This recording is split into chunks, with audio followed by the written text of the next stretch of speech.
Okay, hi guys. I'm going to talk a bit about what happened, why it was different then, why hype, how hype worked, and what was different about today with all that. Now, the difference today is information. You can press a couple of buttons on a phone, information overload. It's so available, it's so accessible, and back then, graffiti and hip hop, it was such an underground movement. And if you want to know about it, hopefully you'll find someone or ask someone that hopefully will know a little bit about it. And the culture, if you wanted to be a participant in the culture, you had to earn your respect. If you want to break dance, you trained. You worked hard. You pursued it. And you trained and you got good at it. If you got into graffiti, you did heaps of pieces. You did a heap. But you started pumping trains. Trains were always the ultimate goal. And then you got into whole cars and stuff like that. Now, if you wanted to, rap music, get the best rapper you could possibly could. If you wanted to be a DJ, the best fucking DJ, fucking skilled DJ you could. It was always about competing. There was a lot of unity in it. But it was about excelling yourself to be the best you could be, to be part of it. But it was underground. Now, I always had a thing personally. I hated mainstream. Anything mainstream, forget it. Not interested. Boring. They're all doing that. Everyone's doing that. That's boring. Boring as fuck. Forget it. Not interested. If it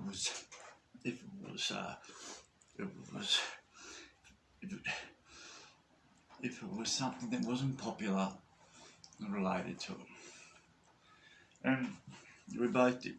Now the thing is, you've got to keep remembering, even mobile phones hadn't even started. Do you know what I mean? There were, to get these little sort of pages, they're the first things. And then mobile phones started coming. Back then, nowadays, we're all hacked. We're all accessible to government. We're all accessible to authorities. Might as well just fucking walk around waving your arms, But back then, everyone was so conscious about trying to keep your stuff quiet, you know what I mean? And we always hacked.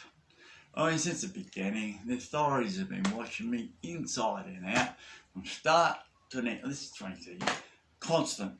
And they come over. So the cops come over, and they bring out these, all the sheets of fucking who they think we were. And this is, we believe that you're this and that. Oh, pretty good. I'd change my tag constantly, and I'd do run-ups, jump downs and trains. Next week, I'd change it. These guys are pretty good. They had it all pretty good. There was a couple there I wasn't, but also, you reckon I'm that? This guy? Yeah, that's what the database says. Well, that's pretty cool. It's some good work, but fucking, how cool is that? And when it came to the magazine distribution,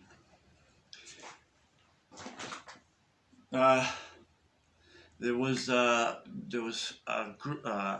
franchise of shops called Central Station Records. These guys were an import record store of dance music and hip hop. Hip hop, rap music now, it's all over the job. But then it was a very selected places you could buy it. Central Station Records had a couple of stores in Melbourne, a couple of stores in Sydney, a couple of stores in Brisbane, and came out Perth, Adelaide, and the main centres. When we had started Hype, there was always some consignment. We'd walk in there with their mags. Can you please take our graffiti magazine? Is it okay? So they wouldn't pay for it until it sold. We just did it like that because it was unheard of. No one ever did a graffiti magazine. You couldn't buy graffiti t-shirts. We started making graffiti t-shirts. This is in Australia. And the world's a lot bigger place then. Now it's a lot smaller. and we would screen print shirts, we'd make videos, we'd sell them to the magazine. We started building an enterprise that didn't exist. It was not heard of. So we go in the mags, we leave my shops, we come back, chase the corner. Oh, did you sell any today? Now, where it started getting more interesting was Tower Books and Records from San Francisco or San Diego, one of these places. I've never been to America. A bit of time in there, passing through, and the aeroplane stopped there with a heap of hair on my mouth. But that's another story. This is back then, and Hype was taken aboard by Tower Books and Records. No, but Central Station Records, they distribute to Australia. They were great. So they were continually, and these guys, they did a lot for the dance music scene and the hip hop scene. They'd even make their own Feeler shirts. Back then you couldn't buy Feeler. You know, British Knights, Troop, all the mad things. And, you know, the laser labels were unattainable. You go to Paddy Martins in Sydney and hope to get a pair of shoes if you were lucky. It was probably rip-offs anyway. So, Central Station Records were incredible support that got us going. Then Tower Books and Records, which were a huge international book or magazine operation, they're not around today, no more. They started distributing on a lot bigger scale. And then later, Gordon and Gotch distributors, they take Hype magazine. Now, issues 17, 18, 19, 20 were distributed through Gordon and Gotch, which means they went through news agencies. Now we get at what they do. If they didn't sell, we had to get 10,000 made for them to make it, for them to take it on. We went from 3.5 to 10,000. Whoa. We had to do it. That's just what the bargain was. So we lost a lot of money with that. They'd send all the magazines back that didn't sell, but what they call it, the covers cut. All right, they'd cut the covers. So you couldn't resell them. But I don't know what happened.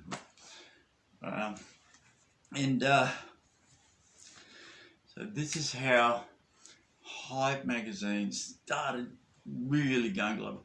And every time we were so excited. We'd go to our PO box in Brisbane City, James and I skip along, and if we got a fucking, it was like Christmas.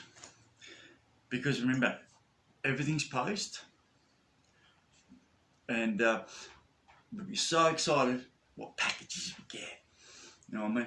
And the photos that come, envelope packed full of mad German trains, and what the, you know what I mean? Like, what's going on?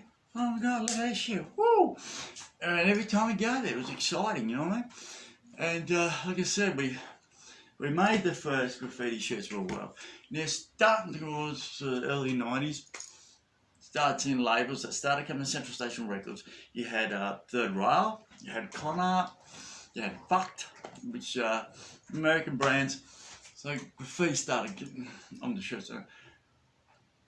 So we made our first screens. We used to sell these things to the mag. Like I said, we used to make homemade videos and make these things, print the covers up, put little stickers on them, and we used to sell those as well. We started the merch. We just built from nothing, dreamt and built something that did not exist. So this is really important, because now there are graffiti shops. Now there's a whole lot of spray paint you can buy, a whole lot of nozzles, a whole lot of fancy tins from here, there and everywhere, and a heap of shirts, a heap of clothing. You can do that, you can beware. Back then, it didn't exist. There was no such thing. Absolutely no such thing. So, you know, between touring, performing at clubs, painting up, practicing breakdancing, making this magazine, and doing the business. Life is pretty, and starting to get pretty busy. But I won't go through this one. I just want to mention, and I'd like to thank Illegal Merchandise. There's a couple of beauties. The merchants up in Brisbane, big support all the way through. And thank you for the shirts. Traditional height logo. Now the height logo, I hope to catch up with Peter Frickman, the Bill All Stars Peter Frickman, the founder there. A Madhouse, you can catch him on Facebook. I remember we were sitting across the table. He drew that in 30 minutes. I said, man, we need a logo. And it was Tony T that came up with the name. I was thinking pure hip hop or something. And Tony said, you're hype. And Public Enemy had just come out with Don't Believe the Hype. And that was relevant to media. So the whole thing became this sort of, which I didn't even realise, this sort of play on words, a magazine called Hype. And so Peter Frickman, within a few minutes, drew one of the most incredible b-boys that'll be timeless 300 days. He sat down at the table, right across us, and drew the state logo. And so that was just monumental. It was timeless. It wouldn't change, it wouldn't date. There's never been anything as funky and as cool as that logo. It's just facts. Well, I'm not bragging or nothing, but that was what it was. And that was how it worked. And that's what made it even cooler. And it wasn't recently that I was contacted by the guys over Europe that wanted to use, with the Olympic Committee, wanted to set up this breakdancing for the first time, will be at the Olympics, ever. And they wanted to use the Hype logo for their breakdance schools. Now I didn't know what to do. I was like, I'm not going to do this. So then I put it to the rest of the world. So what do you reckon? No, there we go. So that was that, and that was it. So used everything I've done. I've tried everything from Instagram accounts and promoting other people. It was always very important to be the people's voice, you know. And back then, we had that. We were always trying to build the culture, build others, and share the journey. We wanted to just talk about us the whole time, man. That would have been easy, you know. It was about building the culture, educating people, and spreading the word. And that worked a lot. Like, we'd have outline pages. Like, people would send in outlines, and they get a chance, even just for outlines. They'd send in letters, and we would respond to letters. I just can't keep saying, this is before the internet. There were no graffiti magazines. There were no hip-hop magazines. There started an influx of these things. And because information, like I said, knowledge was well sought after. It was important. And you could be part of this underground culture and learn about this underground culture. You got hungry for it. You just had to find it whatever way you could. And there wasn't much out there. There was nothing out there. This is talking from Australia particularly. The magazine explosion come up, and that was all happening. And slowly the shop started, and the shops, and the different spray cans, and the different nozzles, and the different things, and the jackets, and this. So people started building that to that.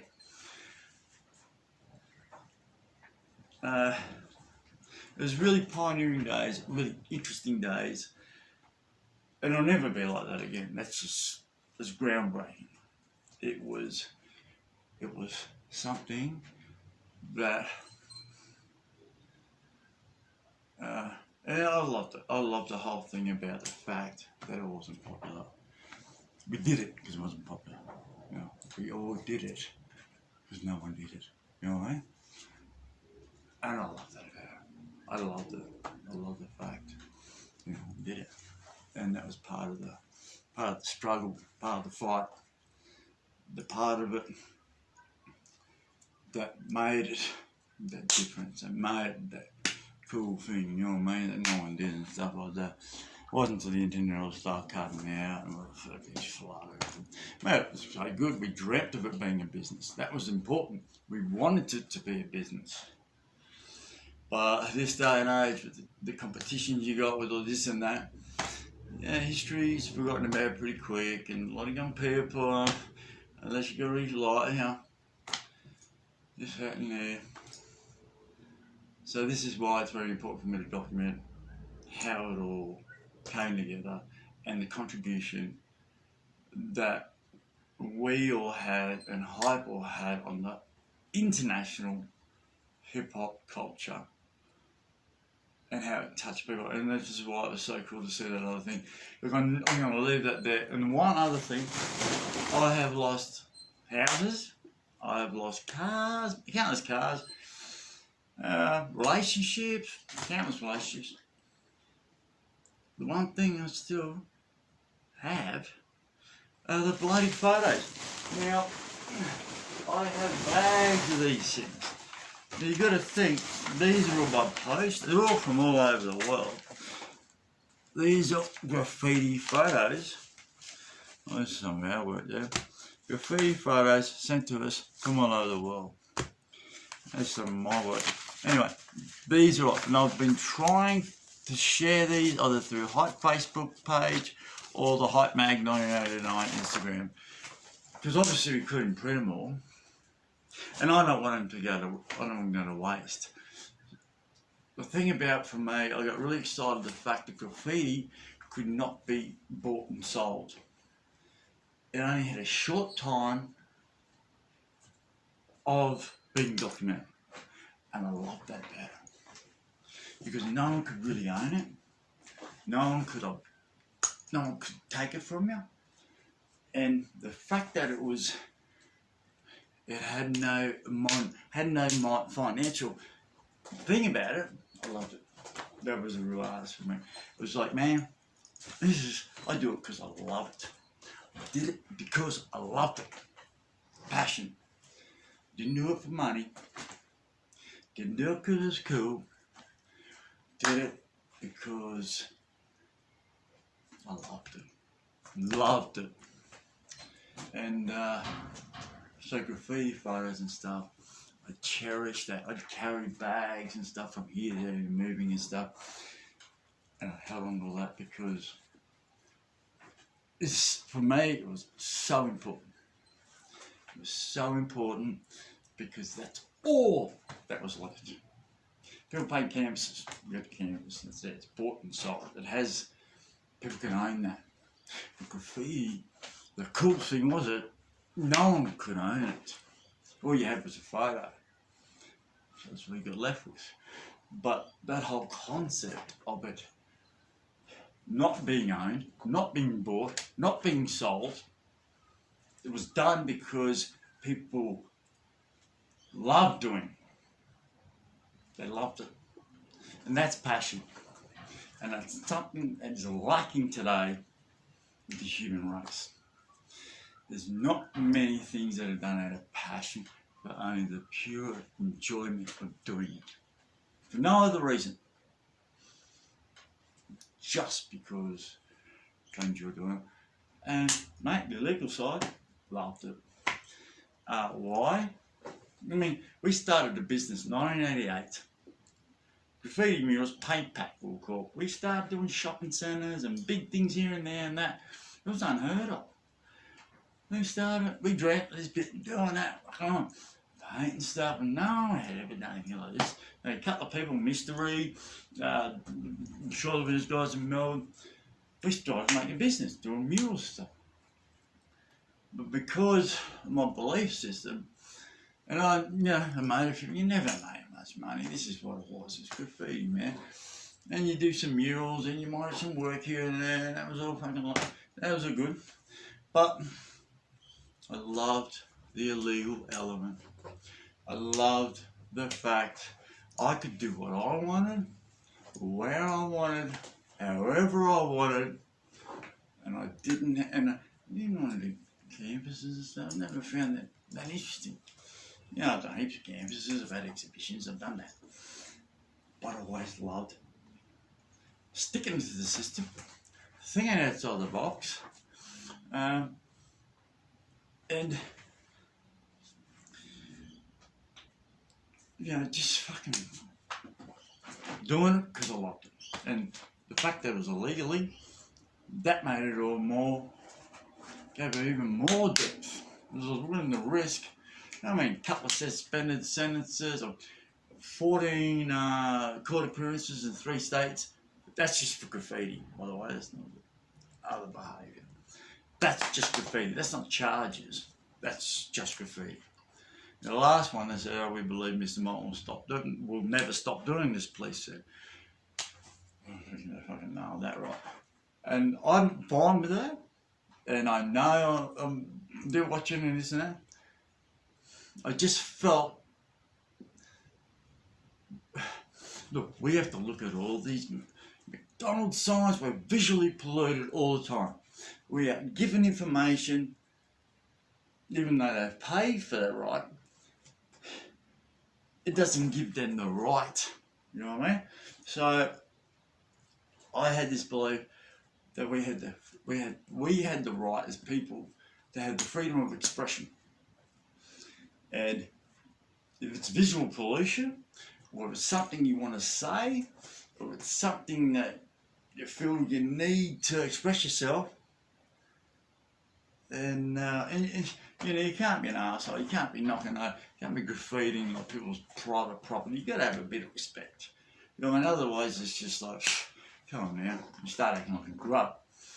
So you got to have a bit of dash about, and you got to keep it smart, you got to keep it clean, and you got to keep it respectful.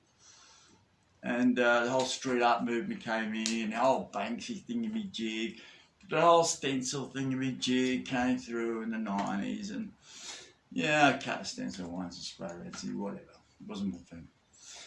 But yeah, experiment with street art, experiment with different styles. I freestyled graffiti. That became obsessive just because it was hard and doing trains and that, and just coming up on the point, being a real artist in the point. You're scared, you're freaking out, and you're on the point, and that's it, that's in the moment. It's illegal, you're doing this. Anyway, I've gone off the bark a bit, but the height got the distribution, that all happened, and that went to there, and that went all over the place. So we have invoice books, it was always done consignment, no graffiti mags. We used to beg people at shops, "You take a magazine, please, it'd be really cool." And mate, we'll sit them there and see how they go. I now the collectibles and the work money. The thing that happened with us, being drug addicts for so those years, particularly the heroin, we'd take in back issues to shops just to go get a rock outside, just to get a $50 rock. Here, you take these mags, mate. So when the heroin scene got involved, all the other drugs, it's no drug. They're not drugs. Just a glass of water and lie down and have a sleep. But heroin was different. Heroin changed everything, and particularly when you're younger, you're a lot more reckless, you're a lot more arrogant, and everything was hot. All the photocopiers or faxes, the mowers, everything just went hot, hot, hot, hot. This is back in hot shops were easier to do, to go buy the smack. And that whole thing just lost 2 houses to a real cast. Heroin is the only true drug. There is no other drug. Heroin is the only real drug. And I've taken everything, abused every drug, taken this, and taken that, taken all of it, excess, heaps of it, had it all. But heroin, it will be the only true drug that will kill you, thrill you, and chill you, and take everything you had, everything you fucking worked for, and it'll kill all your mates. That won't happen to me. Yeah, it happens. It is the one true drug. It is the one true killer. It is the one only drug that'll fuck your life. If you want to go fuck your life up, hey, stop beating around the bush with all the other ones. They're just a fucking day at the beach. Full time at the nightclub. You want to fuck your life up? Hey, skip all that. Just go straight to heroin. Just go straight there. Right? Stop wasting your time. Stop wasting your time with being fucking this and that and taking that. You want to go fuck your life up? Go straight to heroin. And you'll get the results you want. It'll be 12 months to get hooked. 12 months. I worked illustrating, doing t-shirt designs. I was living in Sydney. And, but it took me 12 months. And I was like, oh, what's this? I'm better than this. I'll check this out. Yeah, give this a go.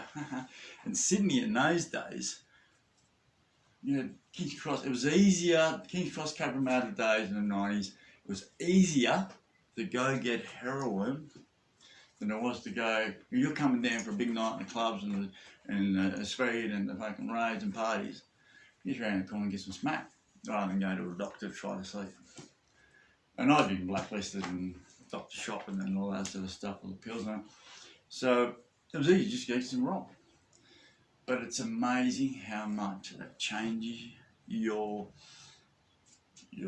brain, because it changes, it gives a whole lot of hairs for pain relief, it goes all through your body, which sends out your messages, which gives you an addiction you've never met before. You'll be lying in your own vomit, in your feces, and you can't move for days, and you are ruined. People die from coming off it. A mate that died in prison coming off a big habit. It's serious business. Stay away from heroin. We thought it was cool. We're all on steroids and mates just shooting robberies and stuff, robbing banks and that. We're all bad boys and we're all tough guys, you know what I mean? Taking all the steroids, shooting steroids my whole life. The heroin, oh cool, you know what I mean? Gangsters. But the heroin, the whole thing. And I'll get onto all that when I get down to the shop days. This was just a quick little thing about height distribution and how it panned out and how we went about it.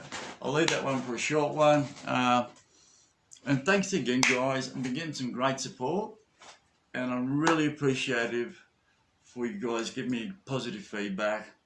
If you gave negative feedback, I'd still do it anyway. But thanks for the positive feedback, and thanks for putting your time and energy for those few seconds and responding for what I've been putting up. Guys, God bless, and keep chasing your dreams, and just be blessed for every breath you take every day. Peace, guys.